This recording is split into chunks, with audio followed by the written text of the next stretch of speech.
Greetings. We are anonymous. We do not forget and we never forgive. Operation Trump engaged. You should expect us. The Federalist Papers were a great deliberation in a public forum, to educate on what we were to become as a nation. For over 230 years, these papers have instructed and guided our Madisonian democracy.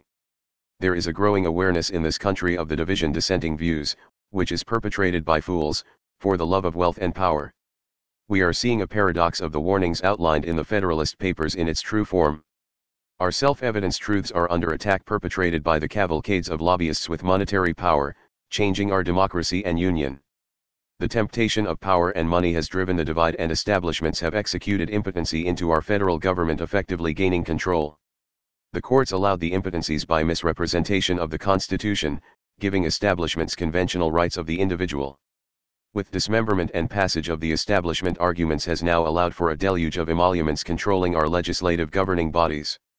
The establishments have rendered a tapestry of considerations contracting influence of the congressional government accomplishing without force, but with subversive influence of monetary and political gains. The lobbyist message has been effective in taking out our protections.